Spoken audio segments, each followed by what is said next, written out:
platforms for the last 7 years. And I am thoroughly delighted today to be hosting this event with the incredible Olivia Julianna.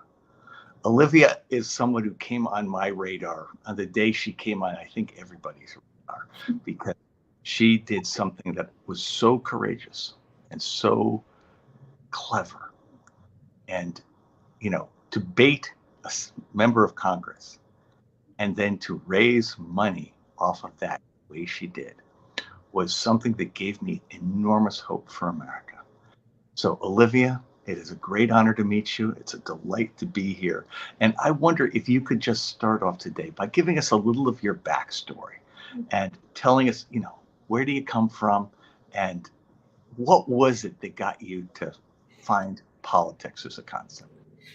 Yeah, I was born in Houston, Texas. I was raised in rural Texas. I moved around a lot as a kid, but spent most of my childhood in the hometown that not only my dad grew up in, but my grandfather grew up in. When I graduated from high school, I was a third generation graduate from that high school. So very much small town America.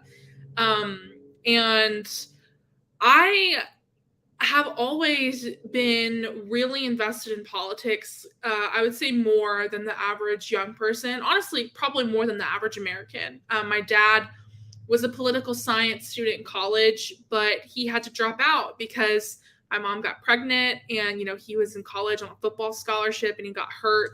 And so he never got to finish his degree, but politics was always a staple in my household, which was very conservative. So I grew up every single day. Fox and Friends was on the TV every single day. I sat with my dad and watched the news in the evening. And I remember, even as far back as being in kindergarten, I was in kindergarten in 2008 when the election between Barack Obama and John McCain was happening. And I remember watching the debates and watching the election with my dad in kindergarten. And then, the same in 2012, watching, every single debate, as much news coverage as possible. It was very important to my dad that I knew what was going on in politics, even at a very young age. And so I kind of had more, traditionally conservative beliefs when I was younger because, our family really influences what we believe in. And it wasn't until I got to high school, I joined the debate team. And I had to learn how to research and I had to learn policy. And I really started to kind of understand, a lot of these talking points and things that I had heard as a kid were just not true. I didn't agree with them. And so going into my sophomore year, I had spent, the entire first part of my high school education researching federal politics and policy. And, at that time, that was also right after Trump had been sworn into office as president. So kind of coming into these very formative years of adulthood in Texas with this really new, really weird and offsetting political environment that the country was now dealing with. And so I kind of just found myself, normally just kind of being disgusted with some of the stuff that was being said. And it wasn't until my junior year of high school where I really took a very big turn into wanting to be more involved with politics. It was spring break of my junior year when the country went into COVID lockdown. So my junior year of high school was cut short. And, the following summer, we saw a global health crisis. We saw a resurgence of the civil rights movement, unlike we'd seen in a very, very long time. And we saw an extremely contentious presidential election being set up. And so all of these things kind of led to this culmination point of, I was just young and I was living in this small town conservative community and I didn't have people that I agreed with around me. And so I felt very isolated, being somebody who was progressive in this little farm town. I didn't have people around me to represent the ideals that I had. And so I wanted to go out to Houston in March And my dad told me that, if you go out and march, don't come home because of how contentious things were. And so I kind of went, okay, you know what, fine. Like, I won't go out and march. I'll just start making videos online, as young people do. And so summer of 2020, I started making TikTok videos about why and how young people should be involved in politics. And it just became a pastime for me. I really enjoyed it. It was something I was passionate about. And I got involved with what at the time was TikTok for Biden, now Gen Z for Change. And, graduating from high school, I still wasn't really sure what I wanted to do. I was actually set to go to college to be a high school English teacher. I had no inclination that I was going to go into politics. I wanted to be a teacher. I wanted to move back to my hometown. That was the path I was going to go on. And then Texas passed the civil bounty abortion ban law, Senate Bill 8. And so I kind of found myself in this place where I was like, I really haven't gotten involved in policy in this way before on a state or a local level. And I found myself realizing, this is the time for me to advocate for the state that I'm from and that I love so much. And so I just started pushing and making content about Texas. And I never really intended to get involved with, abortion and reproductive health care advocacy work. But it just kind of happened. And, there was this organization called Right to Life that put out a tip line where they wanted people to report people who were aiding in abortion access. And so I used my platform and I called on people to send in, fake tips. And they did in mass, and it just kind of spread from there. And the website, it ended up being taken down. And Right to Life hasn't put up another tip line like that to this day. And so from there on, I was just brought into the reproductive rights community, which was very important to me, and brought into Texas politics too. And, from there, it's just kind of pushed me into this different space that I wasn't ready for, I wasn't prepared for, but I feel like it is the best thing that ever could have happened for me, because I almost feel like I was raised for this in terms of, my dad, I always say, he did not shape my political opinions, but he shaped my political mind in the way of, it was very important to my father that I know how to debate, I know how to back up what I believe in, and I stand my ground on my morals and my ethics, even if they're unpopular. And so, I think being raised in Texas is a big part of what has made me who I am. Barbara Jordan, she's a congresswoman from Texas, she once said, I believe it is in the soil and spirit of Texas that gives me the feeling that I, as an individual, can accomplish anything and that there are no limits. And I think that, that's kind of why I'm in politics, is because, I was born and raised in Texas, in small town America. And I'm proud to be doing the work that I am today. Well, and of course, Texas is the state from which Ann Richards came. Oh, yeah. Another great woman politician. So how does your father feel about what you're doing now? Yeah, I was gonna look. I think it's in my other room. I have an Ann Richards book, actually, like full of her portraits and quotes. And my dad, I'm the only progressive person in my entire family, in my entire immediate family, which is really interesting because my family is incredibly supportive. My father in particular, it's baffling to me, to go from hearing my dad, watch the 2020 election and be like, oh, this guy Biden, he's something and da-da-da. And then, fast forward to now, and the true story, being in a restaurant with my dad and him pulling up photos to show the waitress of, look, my daughter met the president. Like, the president knows my daughter. And so, we still don't disagree. My dad is still a Republican, but I think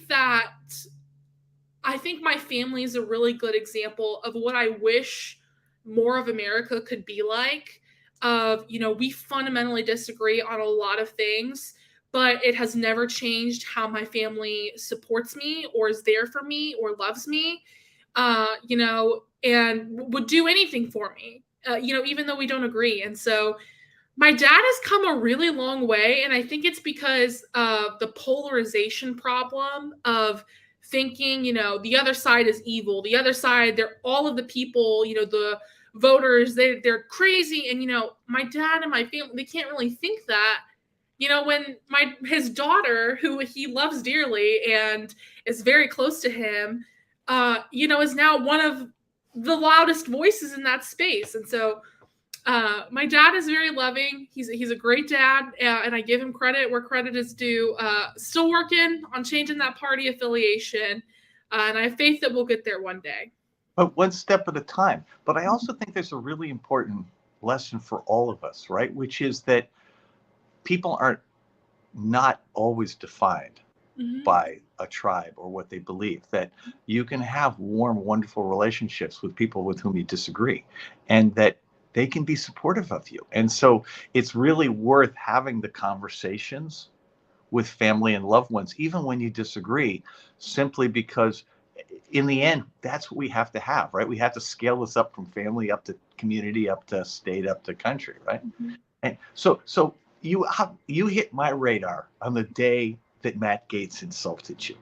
And so can you give everybody a little bit of that story and that how it happened and what happened? Because to me, it's like there's like me before Olivia and after Olivia and the day. Okay. And it's really important because I think young people they're our hope, right? And I think that, the trick here is to get everybody to understand the world as you're looking at it.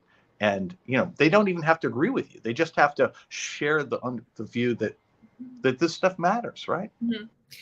Yeah. The Matt Gaetz, incident is actually really interesting to me because he is not the first politician who I have publicly sparred with. And a lot of people don't know that. I did. So tell us about it. So before Matt Gaetz, I had two very notable run-ins with elected officials. The first one being the Attorney General of Texas, Ken Paxton, and the second one being the Governor of Virginia, Glenn Youngkin. Well, so you choose your foil. I do. To have political run-ins with. I do. I think that my age has kind of given me this benefit of these people thinking I'm naive or impulsive, and I'm not. I pick who I want to start beef with, and it always seems to work out in my favor. With Ken Paxton, he was running for Attorney General at the time, and I, started this online campaign to flood his comments on social media with proof of his indictment. And it wasn't like a couple it was like, we're talking like hundreds of comments with proof that he was indicted. And that and just for our audience, he's been under indictment for what, 8 years, right? Yeah, like for most of his elected position, he has been indicted. He's committed criminal acts. He defrauded his own clients as a lawyer. And so what ended up happening is he ended up blocking me on Twitter, which is a problem because Ken Paxton had previously been sued for doing that because it violated the First Amendment rights of his constituents. Right. And so being a constituent of Ken Paxton, he had legally already been told that he could not block me on social media. And so once he did, and I had proof of it, I immediately posted it online, and I was on the phone with ACLU Texas the same day, ready to file a lawsuit against Ken Paxton for violating my First Amendment rights. And so what the funny part about this story is, I talked to ACLU Texas, and then I talked to Newsweek, and Newsweek puts out an article where in the article, I pretty much say, I would think he would wisen up. He's in a runoff election, And I like pretty much alluded to like, if you don't unblock me, I'm going to sue you and I'm going to win. And the next day he unblocked me, and I thought it was because the ACLU had already sent him a notice, but apparently they never got far enough to send it. He unblocked me because of the Newsweek article where I threatened him with a lawsuit. So at that point, I had already, had a bunch of run-ins with Texas Republican figures, including Paxton. And then in Virginia, Glenn Youngkin had put out this tip line, the CRT tip line to report teachers. And in the same vein of the abortion tip line, I did the same thing where I was like sending fake tips to this. And my friend Sophia, who is my coworker at Gen Z for Change, she made a website where you could like email with a click. And so we sent, oh my gosh, I want to say it was over 100,000 fake emails to this tip line. And it was so bad, in fact, that the governor's office, his press secretary, put out an official statement saying that what we were saying was untrue. And now there are actually lawsuits because there was a Freedom of Information Act request for the tip line material, and the governor's office would not release it. And so now there's ongoing lawsuits with different organizations about them releasing what is in this tip lines. And we know that it's because we filled it with fake tips. And so before the Matt Gaetz thing even happened, I was already, in, Washington Post, Newsweek, for messing with these Republican elected officials. And a simple Google search would have shown him that. But how the Matt Gaetz thing started was he gave a speech at the Turning Point USA Student Action Summit. And it was probably one of the most just disgustingly misogynistic, sexist things I'd ever heard in my entire life. He gave his description of an abortion rights activist. And I was like, you know what? Okay. So I tweeted out, I said, Matt Gaetz, alleged pedophile, which he is, said this at this summit. You're wrong. I'm not 5'3". I'm 5'11", 6'4" in heels. I wear them to remind small men like you of your place. And I said that very well knowing that I could likely get a response from Matt Gaetz. I'm not stupid. I knew he could see it and respond. What I did not expect was for him to do it in the way that he did, which was to quote tweet a Newsmax article saying that the speech that he gave was sure to raise the dander of his political opponents. And so then he screenshotted my photo and quote tweeted that and said, dander raised, and posted it to his Twitter where he had 1.4 million followers. And so a lot of people ask me, how did you feel? Were you upset? I was not upset. I was extremely happy because this idiot had fallen right into the trap that I had set for him without much, pause. He kind of just went right for it. And so he did body shame me. That was his attempt, was to say that, I fulfilled this description. And so in turn, I was like, okay, Matt Gaetz, you want to do this? Well, I can do something too. So I started fundraising for abortion funds. And I started doing it in a very Gen Z way. I was posting memes. Once we hit 50,000 raised, I, posted a thank you card with a very embarrassing photo of him. And I was like, get wrecked. And within, I want to say 5 days, we raised over $2 million for abortion funds across the country. And, to this day, every once in a while, Matt Gaetz or someone from his office will comment about me and something. But the really great conclusion to this saga is I actually confronted him face to face a few weeks ago. I was invited to the State of the Union by Congresswoman Nanette Barragan as her guest. And I'm standing on the floor outside the House chamber, and I see him. And I was nervous at first, but he came over and, the congressman was like, oh, Matt, I just want to introduce you to my guest. And I put my hand out, I shake his hand, and I can tell that he doesn't know who I am yet. And so I kind of lean in. I'm like, I just wanted to say thank you for helping me raise $2 million for abortion funds. And he drops my hand and goes back, and just the most disgusted look on his face. And he turns to walk away, and he's like muttering insults. And, I yell at him down this hallway, and I'm like, pretty sure I have more integrity than you do. But I mean, I think that his actions reflect exactly what people like Matt Gaetz think is, he's all talk online, and he thought he was big and bad, attacking a 19-year-old girl. And then, when confronted with that said girl face to face, he turned around and ran away. And so, I think that that's just a great conclusion to the story of Matt Gaetz has a weak handshake and he's weak-willed. So when you think about that experience, and let's put the Youngkin and Paxton things together, because here you have three politicians who have essentially linked themselves to the most extreme views in our political spectrum, and whose basic approach is to gain political currency by harming the civil rights of other people. So you've had these successes. Where, as you're looking at it, do you want to take that? You have shown us one aspect of what can be done.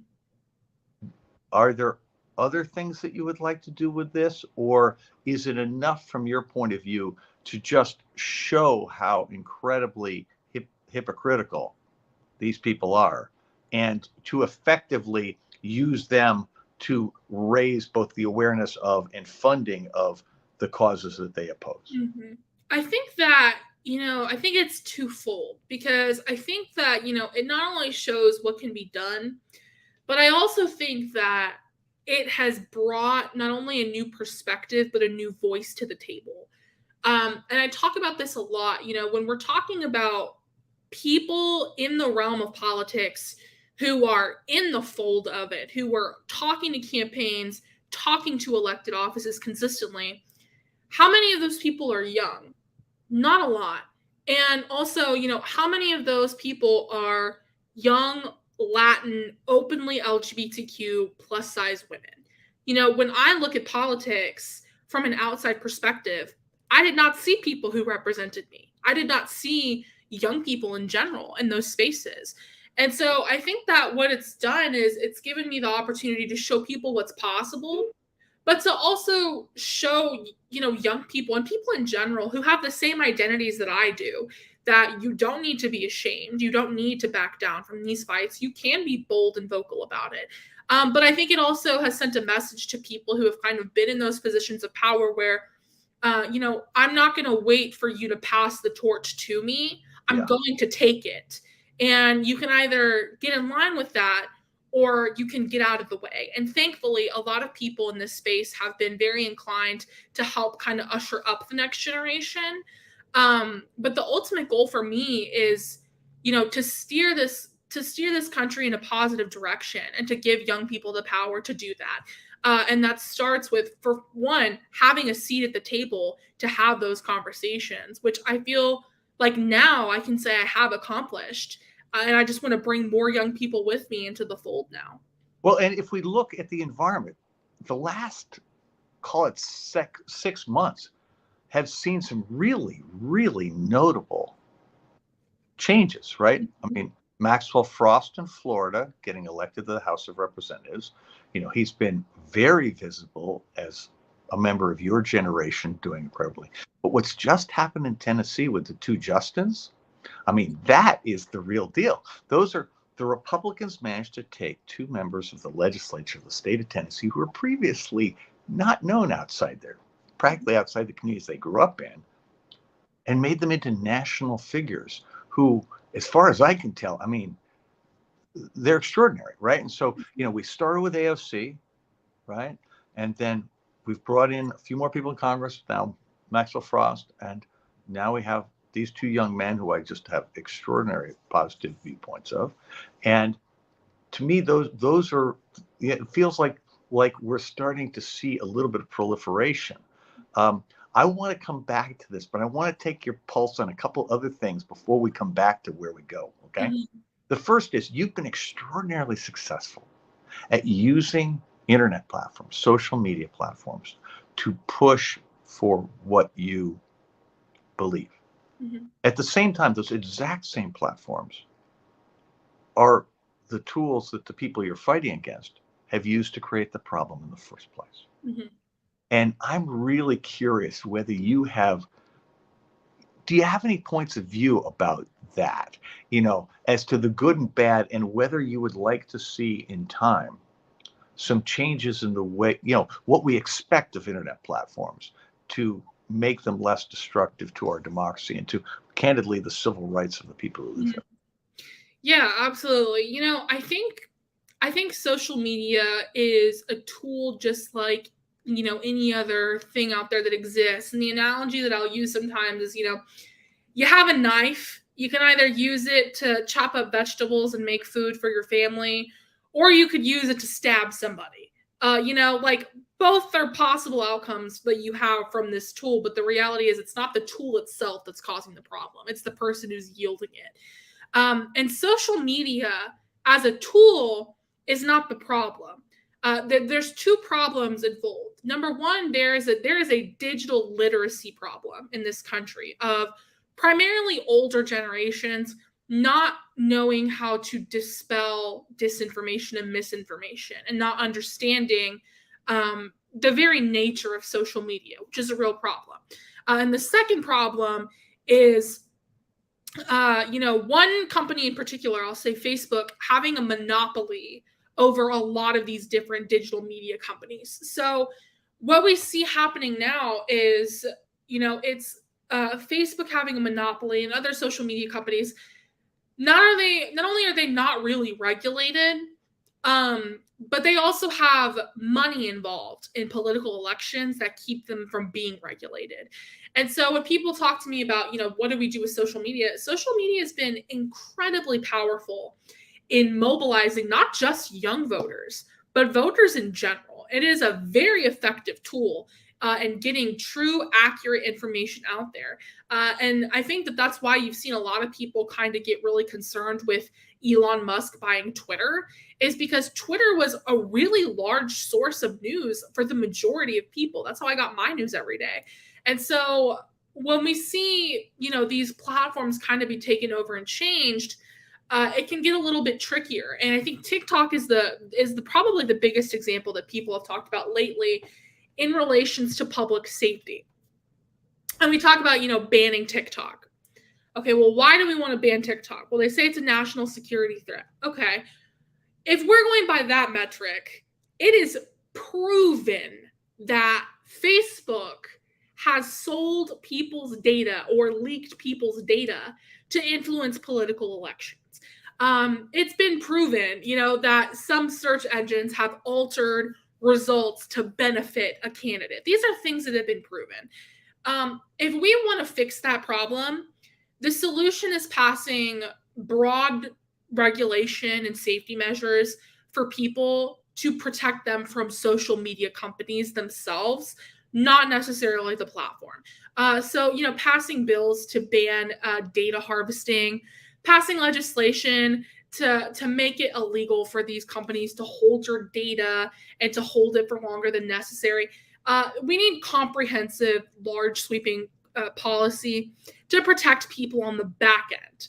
On the front end, where you have, misinformation and disinformation, I think the solution to that is, in the same way that, we teach kids in school how to do adult functions, how do you read literature? How do you analyze poetry? In the same way that we teach young people in schools how to do those things, we also need to teach them how do you safely guide the internet. That's something I think that we should be teaching young people. How do you determine what is true and what is false online? Because, when I was in high school, we learned how to do that when we were writing research papers. We learned, what sources are accurate, what sources aren't. Why can we not also teach people how to do that with general information online? So I think infiltrating and putting in that into, public school curriculum is one way of counteracting that. And I think the other way of counteracting that is I would love to see, community colleges or universities take that up for older folks too, who aren't super familiar with the internet. So passing policy to protect people's data from, bad faith actors, but then also putting educational tools in place to help people be able to tell the truth from the fake online, I think is the way to kind of solve that, polarization problem, but also a way to kind of keep these companies in check and keep them from profiting off of sowing division. I think that's a very long-winded answer, but that's kind of the solution that I would do. Okay, so have you thought through then the implications of regenerative AI like ChatGPT? Yes. Because one of the issues with that, right, is that because it's based on data scraped from the web, there's no differentiation between fact and fiction on the way in, which you can't trust what comes out of it. And that it will generate such a huge, because 1 billion people use ChatGPT in the first 2 months. The number of results being put back out into the internet, which are false, but appear to be true, right? All of that's going into the corpus of the internet. So the internet is rapidly going to look from a content point of view like ChatGPT, and which means the amount of stuff that's not true is going to grow much more rapidly than the amount of stuff is true. And the issue of how you protect yourself against that is going to be very much harder than it was. I think personally, I'm a college student, and I refrain from using ChatGPT kind of for that reason. But I think that this just kind of goes back to trying to push people towards some more forms of almost traditional media when fact checking. Your local newspapers, your Washington Post, your New York Times, and I think that AI it's deeply concerning to me because, not only do we have ChatGPT, which, like, as you said, can have some informational gaps there, but how far we've come with video AI and voice AI is also very concerning to me because I'm concerned that, in the future, we could potentially be put in a position where, we have deep fakes of world leaders, and which is already happening online. I've already seen some saying things that they very obviously have not said, and now people believe that these are real things that have happened. And so I honestly, I'm not a tech person, I'm not super familiar with AI, but I really do think that we need to have some kind of protections put in place, because I don't think that that's particularly harmful to one side or the other. I think that in general would be harmful to probably the entire population. And I hope that we can see some kind of progress on that. I know that we saw a group of tech leaders come out and say, like, we have to halt, the advancement of AI because this is too much. And I agree, AI is a scary thing. And I kind of hope that we slow down and really reflect on the amount of, influence that we're giving it in the way that we dictate our information and educational tools right now. So if I may just respond to that slightly, just to improve the awareness of people. So the issue with the first AIs was that they were originally applied to very clerically intensive things like the review of applications for mortgages, or reviewing resumes for jobs, or for predictive policing. And it turns out, because the people in Silicon Valley have no incentive to think about safety, the data sets that they used to train those things were filled with bias. And the result was, famously, Amazon, in its resume review app, rejected every single woman. And in fact, resume review apps have structural issues of bias for age, race, and gender. Predictive policing winds up justifying massive abuses of Black and brown people because the data sets all come from the places where over-policing of Black and brown people was really popular. Mortgages, same thing. You have this thing called digital redlining, which is the exclusion of people of color from certain neighborhoods. And the reason that those applications exist is because the people who buy them are actually really comfortable with those biases. Police departments are comfortable over-policing Black and brown neighborhoods. Banks are comfortable with digital redlining. And lots of employers like to have a black box that says it's okay to exclude women and old people. And so to me, that was the start. And that should have been the easy part. And then you go from there to the stuff people are doing now. And if you think about Facebook using it for moderation, it doesn't work at that scale. There's no way for the AI, it's not smart enough. The same thing with self-driving cars. It's just not smart enough. And so the key thing is, the problem with those tech leaders is they're talking about, something like 2001, where the AI has become an overlord. They're like completely comfortable with all of the harms, all of the biases and things that are going on today. And they're completely comfortable with the nonsense being generated by ChatGPT. And I look at this and I go, excuse me, these things are hurting people today. Mm-hmm. What we need to do is to change the incentives and the business models of the companies, the same way we need to do the same thing for Google and Facebook and TikTok. And so the great thing for the people in this audience is you have the power, because it's your attention that they desperately need.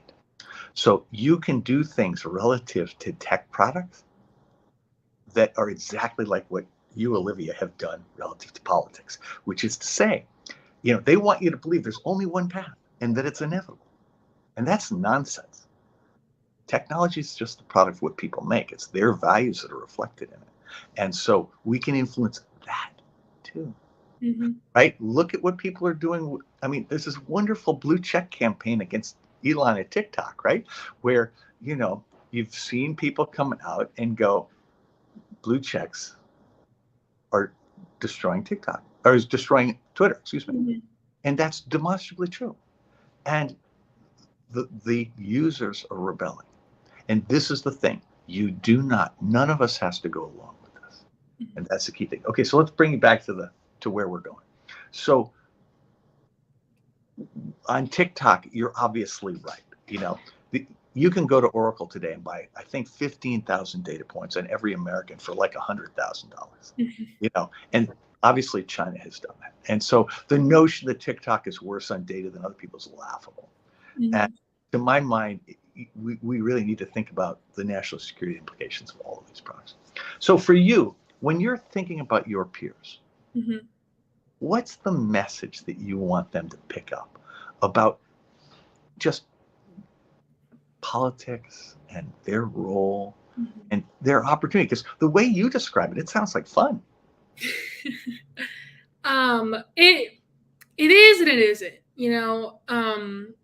Politics is very draining, because if you're not dealing with, some kind of radicalization or tragedy, you're dealing with checks and balances, which can be really irritating. And I'll point to, student loan forgiveness as an example of that. There's a lot of people out there, and this kind of goes back to that information gap. There's a lot of people out there who think that, student debt forgiveness just hasn't happened because Biden just didn't want to follow through with it. That's not true. It got caught up in the courts, as a lot of things do, and now we're waiting to hear what the court's ruling is going to be on it. But as far as, my peers, politics is exhausting. I'm not going to lie to you and say that it's not. But the reality is, our generation is going to be at the forefront, whether we like it or not. By 2028, Gen Z and millennials are going to be the dominant voting demographic. They're going to be the ones leading the majority of voting and eligible voters in the country. And I think it's really important for us to get involved now, so that when that thing happens, we know that, elected officials are putting forward a people first agenda. And so if you're one of my peers and, you're wanting to get involved in politics, you're wanting to do more, you should get involved. You should make it a point to vote in every single election, not just the presidential election, school boards, DAs, city council members, county commissioners. They're going to have the most effect on your day-to-day life. And so I want my peers to oh, my dog is awake from his nap. I want my peers to know that, it might be intimidating to get involved. But if we want the country to go in the direction that we want it to, we have to get involved. Well, it's the country right now is by people who are a lot older than I am, and I'm not young. Okay. And that is insane. Mm-hmm. they're making decisions in their self-interest, which directly harm your generation. And, I mean, immigration policy is a great example, right? But obviously, everything related to the Dobbs ruling on women's reproductive health, that is entirely about young people. And all of these choices, whether it's student loans, whether it's health care and health insurance, whether it's just the rules of employment, all of these things are biased against young people today. And one of the things that strikes me is that Gen Z is large enough by number that if you could persuade 70% of Gen Z people to vote in every election, you would control politics. You'd elect all your own people and you'd wipe out everybody else. And, so in a sense, one of the things to think about is just for your generation to feel empowered, to recognize, actually, if you act together, this will be your world. And my generation with the Vietnam War was lucky enough to be able to engage in that way. And as you correctly pointed out earlier, we are dealing with all the same issues today. And I would actually argue that it's worse because they're tearing apart democracy and they're tearing apart your ability to make your own choices. And so if you're sitting there talking to the people out here, because they don't all have to get involved full time, and in a sense, you want them to do more than just vote, right? I mean, if everybody votes, then that's enough. But there's a thing in between, which isn't depressing. Talk about that. Because you didn't start by doing what you're doing now. You started one piece at a time, right? And yeah, I mean, I started with, just voicing my opinion online, but I also, mutual aid and nonprofit sphere, I've kind of always been involved with. And I think it's probably the most rewarding space to be in. There are a lot of gaps in this country where policies failed, where people come in and they do the right thing. And so for me, I always encourage young people to get involved with a local nonprofit or organization that they agree with. And, if you're in Houston, I always like to point to the Houston Food Bank. Hunger is a huge problem in this country, and policy has not been able to solve that, but people have been able to. And it's, just normal working class people who come together at these different nonprofits and organizations because they care about their fellow Americans. And I think that space gets kind of left behind a lot of the time. And there's a gap of people volunteering or donating. And I wish that people would more often not only, express their opinions with those around them, but really get involved and be an active member of their community in an organizational capacity. So if we were, whoa, I love that. He's excited. He wants to talk about voting. Bring him right out in front. I mean, why not? We're a big tent here. So you've been at this for a bunch of years, and you see an effect in your generation. Are you finding that people are listening to your message and saying, I want to join you, as opposed to asking you what you're going to do next? Oh, 100%. I mean, so tell us about that. At this point in our age group, Gen Z is more civically engaged than any other generation. That's a fact. Gen Zs were more informed because of technology.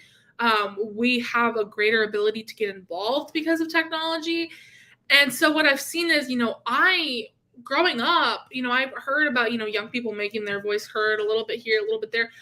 But if you look at just the movements in this country, it's breathtaking. You see hundreds of thousands, if not millions of people marching across the country to do and accomplish different things.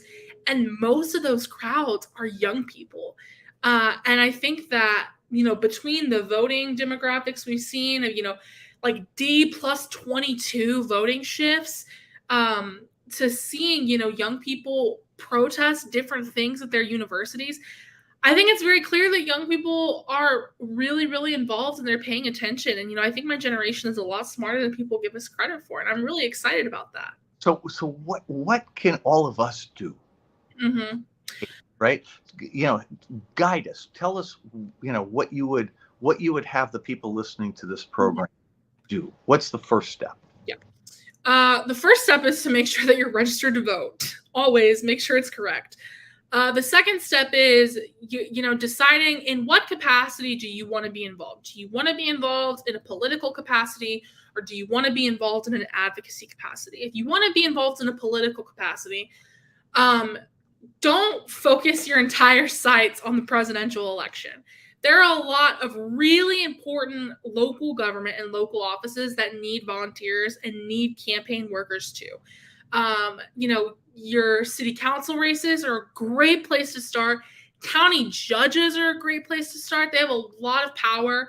And the majority of damage that's being done in this country is being done in state legislatures. And so getting involved in those races, donating to those campaigns, block walking for them, that's a way to start getting involved more so with political advocacy. If you want to get involved with, advocacy in general, finding a local nonprofit or a chapter of a larger nonprofit that you feel particularly passionate about is another really good way to get involved. In Texas, a lot of the reproductive health care work is done through the abortion funds, which are always looking for volunteers. If you're really passionate about gun violence prevention, Moms Demand Action and Students Demand Action has chapters all over the country. So there's those two ways to get involved. And if that's just too much for you, if it's really hard for you to put that effort and energy or financial support into those institutions, honestly, sharing the messages from those institutions with people around you and just kind of speaking up about what your beliefs are goes a lot farther than you think, because our friends and family most of the time are the people who influence a lot of our not only political opinions, but moral and ethical opinions as well. So there's really those three ways for you to get involved in some capacity. So have you had any interaction with Indivisible, for example? Because that's an organization which is fundamentally national by being local, right? And it gives people an opportunity to engage politically in their local community in ways that are pretty profound. And it's super light touch. It doesn't require massive commitments of time unless you choose to give it massive commitments of time. Yeah, Indivisible is great. I haven't worked with them individually before, but I have in a nonprofit capacity. March for Our Lives, Moms Demand Action, Sunrise Movement, local food banks. I mean, there's just so many to name. Voto Latino, Change the Ref, lots of different things. Run for Something, which does first-time candidates in local elections. You've got Emerge America, which does women. It's all of the key point I think that you're making is there's no one way. People can do the thing that suits them. Yep. And so when you think about this, I think most people think of politics as about voting. What you're saying is politics is about actually first intellectual engagement in the process to know what's going on. The second is to sort of pick the thing you care about and find a way to make sure that at minimum your voice is heard, and ideally that action is being taken to bring about. I don't want to put words in your mouth, but I think that's what you're saying. Yeah, no, that's exactly it. I think the more than, I would say, probably most political apathy that we have in this country comes from a lack of understanding of civic systems, and that is by design. It's why we have right-wing people attacking education, is because they don't want people to know what are the systems in place. And so the biggest thing that people can do to kind of combat extremism is to be civically educated on how governmental systems work. I mean, how many people out there know what the filibuster is? How many people out there, know what the job scope of the, Secretary of Transportation is? These are things that are fundamentally important to how our democracy functions. And the majority of people don't know how it works. And that's a problem. And so, exactly what you said. It's about education, but it's also about being engaged in those conversations and steering the narratives that are being put forward. So when you think about stuff that your generation can impact, you've mentioned student loans, which strikes me as a tax on young people, actually forces them into certain careers that suit the people who are in power, right? So doing something about student loans strikes me as like one of the most important priorities the country should have right now, right? I mean, is you agree, disagree? Is that a... No, I do agree. I think that, the way that the student loan crisis has been approached is flawed. I think student debt forgiveness is great, but if we just forgive debt without reforming the system that allowed it to become a problem in the first place, then we're just bandaging a wound. We need to ban predatory lending practices. We need to, make community college free. And those are things that have to be done. I think that goes back to the civic education. And we have to invest in public education all the way down. 100%. I mean, right, all the way down to pay teachers more. Actually fund schools adequately. Like, libraries. Don't defund public libraries. Right. Why we even have to have that conversation baffles me. Okay, so then you've got the whole thing of the rights of workers when they're in jobs, right? Because these days workers have negligible rights in huge parts of the economy, and that, it strikes me as a Gen Z issue. You're all about to begin your adult lives, and so that's a place where people can get involved also, right? And because their whole industry is based on taking advantage of workers, right? And then how about healthcare, right? Another place where young people often forego health insurance because it's both too expensive and really administratively hard to get. Right?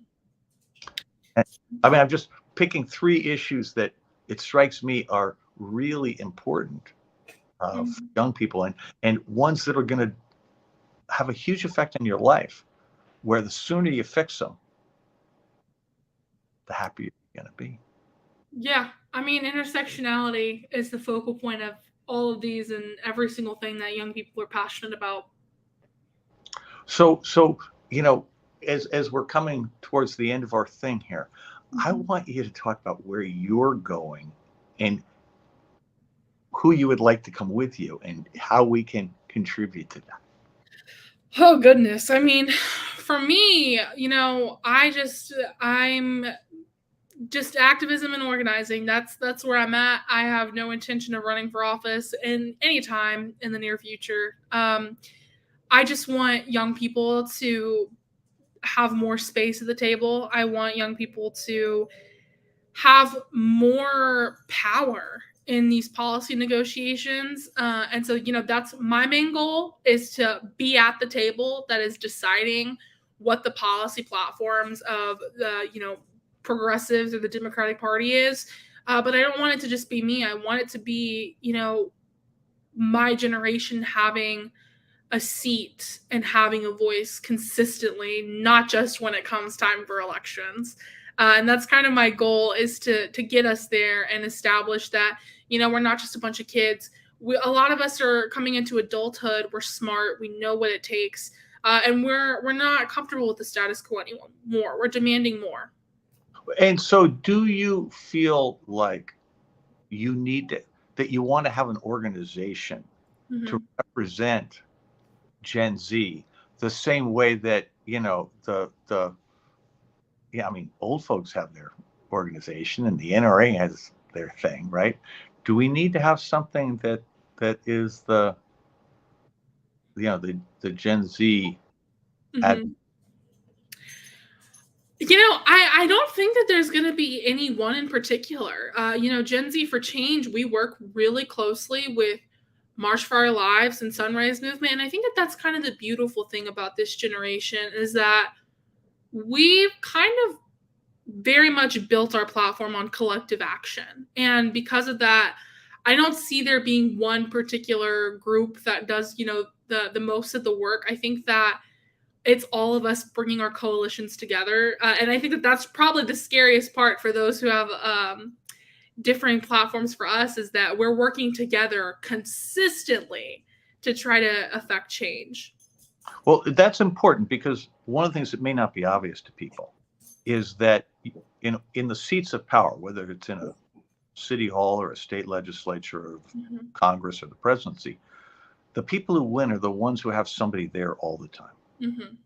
right? It can be a group of people, that's fine, but it's that having the political power comes from making sure that you never miss a meeting, that nobody can make a decision behind closed doors that you're not touching.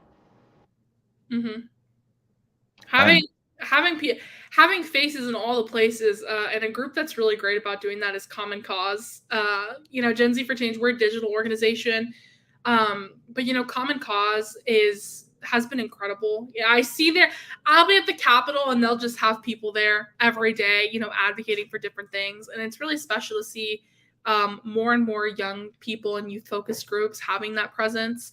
Um, and I'm just particularly excited to see it continue to expand the next couple of years. well, and so are there changes that you would like to advocate for in your generation to make democracy work better? You know, Well, I mean, protecting polling places on college campuses is a great way to start because that's consistently become under attack now. And I mean, not only that, but investing in young people is critical, not just for creating a healthy country, but for creating a healthy voting base.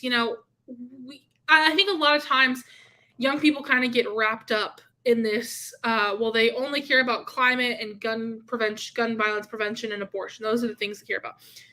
Young people really care about the economy. They really care about protecting their economic future and about being able to have those kinds of things. And so I think that the biggest shift that I would like to see is I would like to see young people be treated more seriously in the space of politics. And I would like to see more investment in giving them those tools that they need. I know that people have talked about mobile voting. If that is a viable thing that could be done in the future, I don't know. I'm not a tech expert. I'm not, a voting rights lawyer, but it should not be difficult for people to vote. It should not be difficult for people to participate in a democracy. That is contradictory of the very concept. And so I think, more investments into college campuses, more investments into, just working class neighborhoods in general, I think would see a lot more benefit to young people and to my generation. well, let's wrap on that lovely note. I mean, Olivia Julianna, you have been an inspiration to me, and I say this as someone who spent 7 years in full-time hand-to-hand combat in Washington doing political advocacy for tech reform, and you accomplished more in 48 hours around Matt Gaetz than I feel like I accomplished in 7 years. I just believe that young people are, the most important resource that we have. And that, as you say, intersectionality, both generational, by gender, by race, by everything. It's really the things we have in common are so much more important than the things that are. And a big part of this is educating everybody so they know that. Absolutely. And you are part of that. So thank you so much for doing this. And I do hope we'll stay in touch. And I would encourage everyone, pay attention to this woman. She's a great leader. And I just think, if if we could go to have a couple of million people who follow in her path, we can fix any problem we face. I like to hope so. Outstanding. Thank you so very much, Olivia. Thank you.